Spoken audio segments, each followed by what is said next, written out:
Hey, Sunny Speaks is here again, and I am dealing with Your Voice Matters. This is a special podcast dealing with the aftermath of the murder of George Floyd. And of course, like I said, the aftermath of that. And I got another person with me today. I told her she remind me of Sade. So, anyways, I'm gonna let her introduce herself. Hi, everybody who's watching. My name is Samah. I am a recent graduate from the University of Illinois at Chicago.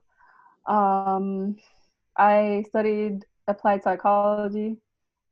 Got nothing to do with politics, but with what's going on, you don't have to really be in politics to be involved. Um, but yeah, what I think about what's going on is that it's really not about George Floyd, just what's going on with him and what happened to him per se, but it triggered what's what's been happening for many years. That's why I think the revolution started, because it's not just about him. It's about all like the social injustices and police brutality, and just like if like we're all sure that if the same thing that George Floyd did was done by a white man, things would have been handled differently. We wouldn't be having this conversation. We would not be having this conversation at all. Yes. It probably wouldn't even be in the news. Like he didn't do something that crazy. Right. But yeah, so it's really not about him. He's just like another name to the big list that we have. Yeah. Okay. I will say too that, if because a lot of people say race don't matter, that this is not a black or white thing. I think I sent you a video clip of a young lady. I don't want to say her name because somebody told me, man, y'all giving her too much press and this anti-movement that she's a part of. And it's African American sister too. But she was like, hey, racial profiling is a myth. The police don't target African American people. That's something that it's a made up narrative. No, she called it fake news. I wonder where she got that from, right? So I know you saw it. Tell me what you thought about that. I was boiling when I saw it. I was mad about what she was saying. I was mad that she was black. I was mad that I'm like, what are you like? Are you serious? You can't even if what she was saying was correct, and yes, he was she did claim that George Floyd was a criminal, which had nothing to do with what's going on. We really don't care about how he lived his life is separate from what happened at the moment, how he was murdered. So she completely dismissed what happened and how the police murdered him, and completely with about what happened to him in his life and how he put a gun towards this lady's while she was pregnant. And it was just, I think she just completely misunderstood what's going on in the world. Somebody needs to sit her down and tell her it's not about George Floyd. Tell her about all the police brutalities where people didn't do nothing, had no criminal history. First of all, George Floyd was in his 40s, so he had time to maybe be a good guy or a bad guy, but a lot of these cases that we have are usually teenagers, so they barely are out here in these streets for them to be murdered. So I don't know what you're talking about at all, honestly. It was hard to continue the video, but I was just, it is definitely about race. This whole thing is about race. You cannot tell me you live in America and not feel tension when you walk in as a black person or anywhere. Just even as a simple example is if you go shopping, people don't follow around white people. You're followed if you're black, if you're wearing a hoodie, especially. Yeah. Exactly. You followed if two black people came in, one is wearing white or whatever color and the other is wearing a hoodie. The person with the hoodie is going to be followed, but if the other person without a hoodie came in and wanted to shop, they would be followed. So it's pretty much a challenge of who's coming in and who's more suspicious type of thing. So she can't tell me it's not about race. She can't. It's okay, if it's not about police brutality, what about mass incarceration? What about thank you people who's what about people who do the same crime but get different cases? It's so many things. You cannot just, you're over here focusing on one thing that has completely nothing. You spent 17 minutes on something that has nothing to do with what's going on. Yeah, in this video clip we talking about, this young lady is clearly a Republican. She mentions that, and she's not a fan of George Floyd. She said we call him a martyr, and he's actually a criminal, and people was touting him as a hero. I haven't seen anybody tout him as a hero.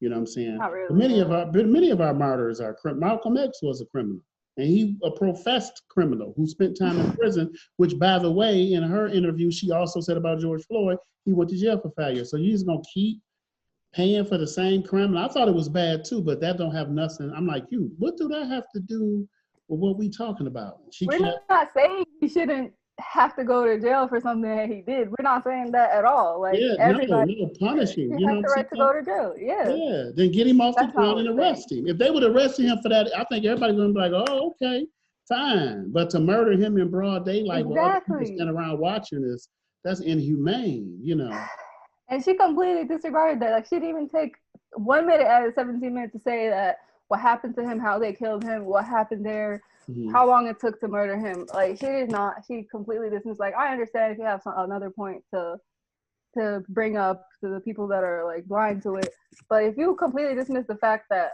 like 4 police officers against 1 person, he was already, what is it? He was already in cuffs. He was already on the floor. You was up his neck, on his knees. Like, what else do you want from him? And you completely disregarded that. Yeah. Like, how inhumane of you to make a video talking about his criminal records while he's being murdered. I don't understand. Yeah, you do. She don't understand. She clearly on something else. And when she said that about, falsehood, that's the part that made me mad. I'm like, people can have their opinions about whatever, but some stuff just fact. This is clearly about race, and historically police officers have been doing this kind of work in Black and brown communities, not to mention people that are poor, but Black and brown communities specifically. But I'm listening to this other guy, I think his name is not Brian Stevens, he's another guy who I'm listening to on YouTube, and he's talking about an implicit bias. How people come into situations with a bias already. They already know what you're about. They already know. And I know that you are from Somalia, and now you live here. Huh? I'm from Sudan. From Sudan, I'm sorry. Yeah. From the Sudan, and now you live here in the States. And I'm sure you experienced some of that bias where people think they know what your life is like, even though they don't know nobody else is from the Sudan. They think they understand. Exactly. They think just because I'm from Africa that I'm over here starving and I have great opportunities here and I done survived and I made it, and it's not at all that. And they think that just because I'm from Sudan that I don't know how to speak English or whatever. There's just a lot of biases that people have, but I can't. Well, I'm just saying that those are the same kind of biases that police officers have about the Black community. These biases, they think they know, oh, he probably a criminal, she's on this, and probably like people get information about the Sudan and they think they knew about you. The media is feeding this whole frenzy about, what it means to be Black in America, specifically as a male, but the same thing for women, because, Breonna Taylor is another victim of this just over-policing communities to the point where they broke into her house. Police break into her house. Her husband, I think he shot a cop and then shot and killed her. And it's like, what? And I think they was in the wrong spot. Don't quote me on that one, but. They were, yeah. And they shot her 8 times. Like, yeah. What? Like, what? After the first time, you already did the damage. Like, what is she going to do after you done shot her? Right. Now you're going to shoot her 7 more times. Right. That was another thing when I was watching the girls' video. It's like, okay, there's so many cases that we can go about to prove that police brutality is the actual thing. Like, it's not just him. And like you just said, we know straight up that whether people want to admit it or not, this stuff wouldn't be happening in a white community. You ain't busting in nobody's door and you at the wrong house with guns blazing. You know what I'm saying? What kind of detective, what kind of work? You at the wrong place, dude. What are you talking about? Then shoot somebody, murder them, and act like you ain't done nothing. Exactly. And try to, let alone do that and try to like cover the whole case and the whole department in it with you, trying to cover up what happened. It's just, it's a whole mess. Is that what happened with Breonna Taylor, that the department tried to cover it up? Yeah, they tried to do that. I think many cases where it's like 16 years later, then the somebody leaked the video, and then we now know, like, I. But we already know it's too much, let alone the cases where we have no idea what happened. Yes, Cases right. where the police didn't put their cameras on, where people back then didn't even have like cameras or phones to actually record what happened. So there's so many cases where we have absolutely no idea what's going on, let alone the cases in hand. So it's just for her to say something like that is really upsetting to the community, because I wouldn't accept something like that from a white person, let alone someone who's like, with you going through it. Because like when if she has kids or if she has brothers and sisters, they're black, they might go through the same thing. So like, why? I don't know. It's hard. And then I don't know if you saw this video, but this police officer was recorded pulling over a white woman, and because she saw what's going on, like how like about police brutality, so she was scared. She didn't want to get out of the car, and the police officer literally told her, and I quote, "It's okay, don't worry, you're white. We only kill African Americans. Don't worry, you No, know I that." haven't seen this He video. literally said that. I saw the video. He said it, and you can see him looking at her, calming her down, like, "Don't worry about it. We only kill black people." Are you serious? It was. I mean, like you say, there's so many videos and stuff and stories, and then there's those that's not videos that nobody ever captured, wasn't no recording. It's people that nobody gonna believe, which is one of the tricks that the oppressed do. They try to bring up all this dirt on you. Oh, well, she was this and he did that and he didn't pay his child support. It's like, what do they have to do? They try to muddy the waters and make this person be victim blaming, Exactly. We are not at all telling people not to punish black people. That's not what's happening here. Yeah. And I haven't seen him touted as a hero. So she just seemed like she just spreading some straight falsehoods. Now, maybe she saw on somebody's timeline where they giving him more props than she think he should get. That's, whatever. You know what I'm saying? But a hero? Come on now. No, but he is symbolizing an example of what we've been talking about and we've been dealing with. And he was like, as one of my buddies said, the straw that broke the camel's back. This is oh my God.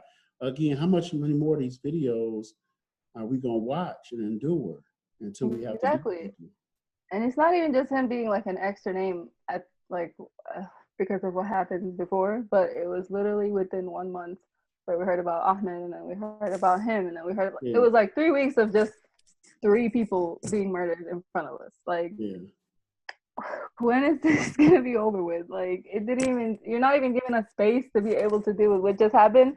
And then you're bringing us another video, and it's happening again. Like, people are not healing from what happened before, and it's just continuing to happen. So at the end of the day, he just pulled one button that was already on fire. You're right.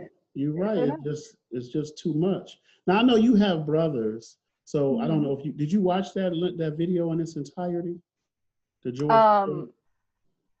I didn't watch the entire thing. I just saw the beginning where he was just like begging for his life, and I got off. What does that do to you I know you don't have children, but you do have nieces and nephews, and you do have a brother, and not to exclude women, but because we just talked about Breonna Taylor, and we can bring up many more women who have been persecuted at the hands of police, but specifically in this particular situation, how does that make you feel as a big sister? Yeah, it definitely scares me. It scares me that he's just black. That it's not even scary that he's gonna be a teenager and maybe start trouble, and like all that is separate from him just being black. Like, imagine if you just have a son, you're already worried about him like being, joining a gang or being in like doing drugs or whatever. Like, you worry about other things that might get him there. But literally, when you just have to worry about him just for being black, like just for the color of his skin, let alone everything else. It's just a lot to take in, because it's like he's gonna get out of here even if you raised him and even if you did your best and even if he's a college student. That all does not matter because of the color of his skin. So if he gets pulled over, it's not written over here that he's great, that he's straight A's, that he goes to college, that he does that. All they see is a black man. That's it. College students get it too, right? Exactly. So it definitely is scary. I mean, my youngest brother, And it also, another thing when I think about it is your complexion and your, like, if you wear hijab or you don't. So my younger sister, she's still growing, so she's still here and there, does it and does. So for me, when people look at me, sometimes they don't see me as a Black woman. Sometimes, unfortunately, because there's a lot of ignorant people out here who think that there's no difference between race and religion. So sometimes this literally, it happened this year, where this man was like, he stopped me. He's like, "Oh, you're so pretty." I'm like, "Thank you." He's like, "Where are you from?" I'm like, "I'm from Sudan." He's like, "What's that?" I'm like, I'm African American." He said, "I thought you were Muslim," and I was I couldn't even reply to that. I was like, "What?" You know, like, I had to explain that this is my religion and I'm actually Black. So it's sad that I actually have to explain that I'm Black, and like I go through these things too. And on top of that, I'm Muslim. So it's like these two things of like me being female, me being Black, me being Muslim, like a lot of things that factor into that. And so I know I not only have to worry about my Black brother, I also have to worry about my Black sister, who's also a Muslim girl. So it's just frustrating to have to worry about things that you didn't choose to be and chose to be. Like we didn't grow up to be Black. I mean, I didn't choose to be Black. I would still though, if I had to choose, I would still choose to be Black. I would too. Yes, it's amazing. I would still choose to be Black. But you cannot punish me for something that I had nothing to do. You know, it's to do with. But people still punish me and say, you know, hurtful things for me being Muslim. And, you know, I can choose not to be Muslim, but I chose to be Muslim, and that's something that's, you know, it's my life. I can do whatever I want. But me being Black, like if I take my scarf off right now, I'd be a Black woman. So it's just, no matter what you do, there's always something going on there. Yeah, it is. It's a lot to take in as a family of, you know, an African American Muslim family to live in America. It's really hard. Wow, that's an added layer, like you just talked about. Huh? Yeah. You talked about, you know, these incidents happen so quick that it don't give us time to heal. What does your healing process look like? I don't know if it's connected to your religion or it's your culture or your family. Honestly, I can't tell you I'm healing 100% because, like I said, it's always something going on. And when you're on social media, it's like you're trying to make awareness and you're trying to tell people what's happening. At the same time, people really, really, really argue over things that should not be like an argument. Like, why are we sitting here arguing about what happened? And you have proof. Like, I don't understand what the world would look like if we had no proof of what's going on, let alone we have proof of it happening and people are still arguing. Like, I don't understand that. And so it's hard, like when I'm on social media and I'm posting these things, and I love seeing that other Black people are, you know, getting justice for what's happening because people are speaking up. So that makes me feel better that us, you know, vouching and protesting, all that is actually doing something. But then again, when I keep seeing those things happening and the videos, unfolding videos of what's actually going on, and they keep coming and people are trying to argue, it's just it's hard to keep calm. But just, I don't know, it's nice to just take a moment with all like my Black friends. It's just specific to Black friends because, you know, they understand what you're going through, because as much as you empathize with other people and other people going through things, you can never understand what they're actually going through. So just sitting together and, you know, making sure that we're all talking about it, because if we all keep it in, protesting and, you know, violent behavior is going to start happening, which I am for protesting 100%. I'm for it, and I've done it and I will do it again. And actually, yesterday, when we were protesting on Monday, actually, there was a curfew. I know all over states they've been having curfews so they could enable protesting. And we were chanting, stop the curfew. Like, what are you doing here? Like, can't we just, like we protested and then you were over here tear gassing people, you know, shooting people with rubber bullets, which are a lot more painful than a gun if you ask me, because at least you're gonna kill me than making me live with this pain. But I saw one, it was huge. I was like, I didn't know rubber bullets it's was that huge. big. Literally, I saw this girl with her face almost like almost came off. It's huge, and like I don't know the speed of it, but I can imagine how painful that is. Right. Well, even if somebody threw that at you, it's gonna hurt. It hit you anywhere. Exactly. Somebody threw something that big, so with the force of it coming out of a gun, that's got to be powerful. So that was going on at the protest you were just at on Monday. People were shooting rubber bullets and stuff. No, that didn't happen. But I was saying, like, before then, you're not allowing people, like, at the beginning, that didn't stop them. You tried to stop them by, shooting rubber bullets at them. So you tried, but that didn't stop people from still protesting. And it was peaceful. And we were chanting, like, stop the curfew, stop the curfew. And literally the next day, the governor stopped the curfew, thankfully. All right. Now we're good. Yeah. So things do happen by protesting. Yes. But, that also leads me to another point of the white people that were protesting to open barbershops or like salons, hair salons. Right. And then they had guns. They were literally armed, and you didn't do nothing. Then nobody do nothing. Nothing. Yeah. I mean, those points are so blatant. I don't even know if it's. I mean, you can bring them up for visual effects almost, but it's like if you still on that, like that lady was, you living in an alternate reality. Exactly. Like I don't know what to offer you. Yeah, it ain't nothing.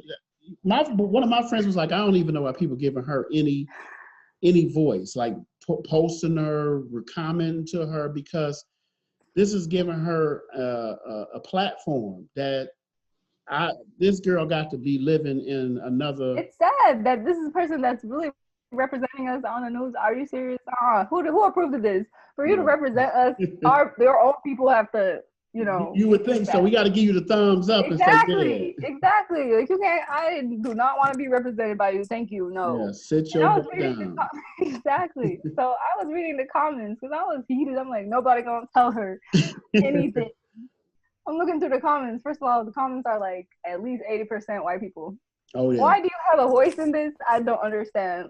They love her. They love her. Exactly, because she's supporting what's happening, and it's really sad. And I saw a few black people, and I was like, "Where do you live to actually support something like this?" Like it took a lot in me to actually finish the video because of the stuff that she was saying. And she keeps bringing up statistics. Statistics are false. First of all, it's hard. It's really hard to actually like sit over here and do research, because even the research within itself is actually like it's first of all, like when people do research, they don't go into like urban neighborhoods and try to do some research there. They don't do that. They usually do white people, and white people have no idea about what's going on the other side. So how are you going to tell me that this paper is representing everybody? So whatever research you're doing, that I can question that too.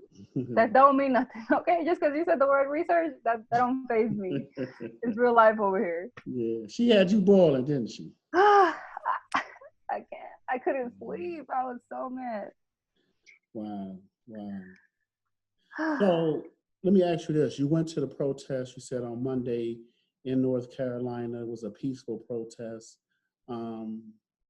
But one of the things I want to ask you before we end is, beyond protesting, is there another form of protest that you use beyond actual going out into the street and marching and chanting? Because I know, and I'm sure you as well do know as well, that African Americans have always used different art, music, have used politics, have used writing, have used poetry, to push back, to write songs and music and dance that pushes back on the system. And in a way, is revolutionary, and it's a protest in itself. What else do you do to protest, this ongoing just oppression, specifically by the police?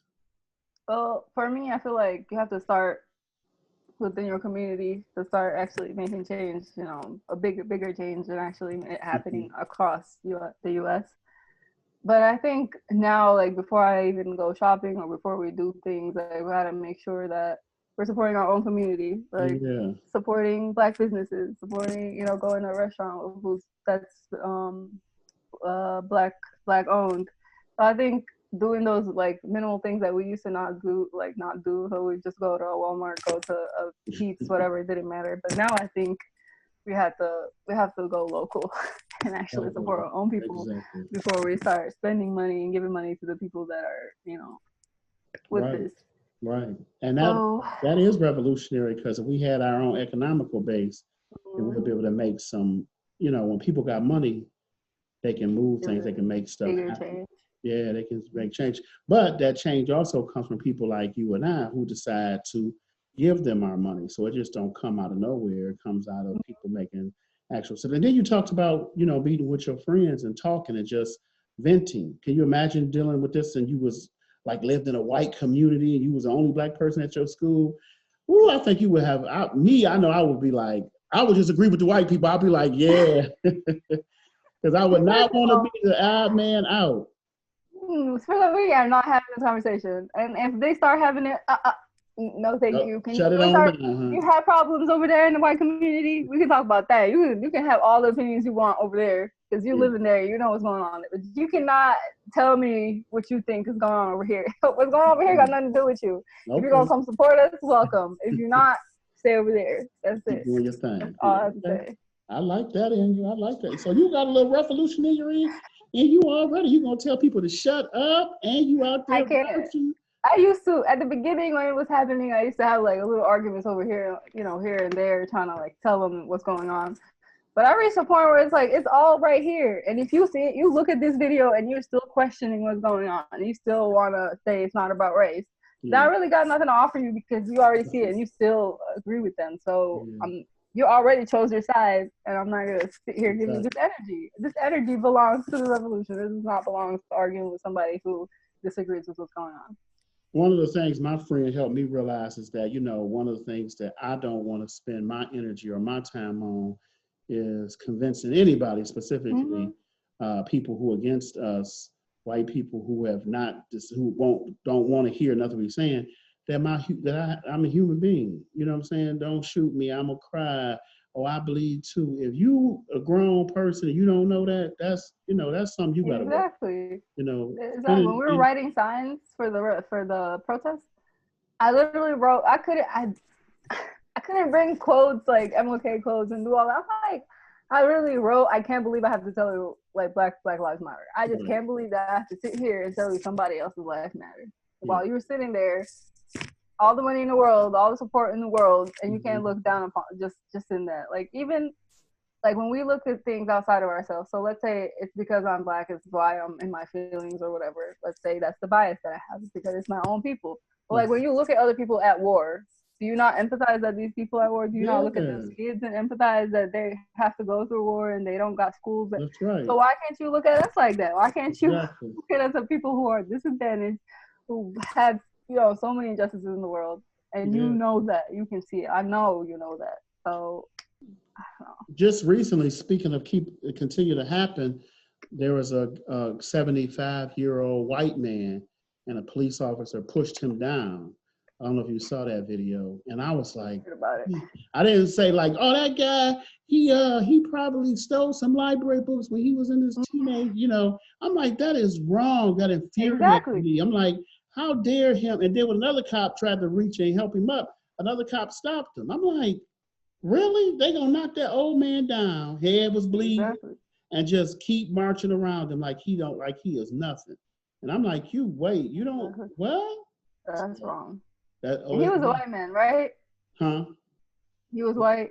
Yeah, he was an old white man, about 75 years old. So if I had the same biases as some of those white people that are sitting here arguing, I could be like, well, he white, so okay, go ahead, because that's what happens when it happens to black people. So I like it. I like the justice. But no, it's not. It's not like that. It's wrong. Whatever it was, whatever race he was, it's wrong for you to treat somebody like that. If he did something wrong, take him peacefully. You have the power to peacefully do it. Like, what is he going to do? He's an old man. Yeah. It's meant he was old, too. He was. Exactly. So he has no power, so just peacefully take him and prosecute him peacefully. That's all. Well, Samah, I'm glad to hear that it's 100 degrees there and not here, right? North Carolina in the house. Hot. Right. And I'm glad to see that you still involved with the protest. Samah worked with us over in the spring at the center that I run. The kids loved her and we had a great time. One of our most interesting days, a group of kids saw a murder and Samah had to go in the room with them and another lady and kind of counsel. It was difficult, but I was so glad she was there. I'm like, oh, we got a therapist here. Oh my Samah, God. Oh my get in there. it was a lot, honestly, and it just makes me sad. And that remembering that makes me just look at this and be like, look, these kids not only have to go through that every day, That's right. but you really have to fight for them. And it's sad that we really have to sit here and argue with people that don't agree with That's us. This it. stuff That's should right. end like today before tomorrow. That's it. But it's a lot. They go through a lot every day, and it's just it's not fair to have to go through that just because of the color of your skin.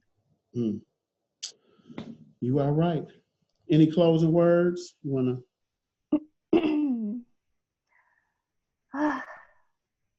All I can say is just a lot going on. We have to take some space and log off of Instagram or whatever it is and take some time. Link up with your friends, do something you like to do, be brief, and come back to it. You can't just shut it down because we're still fighting. Exactly. But take some time off and come back. Yes. Okay. Well, thank you so much for participating. I'm gonna stop our recording right now.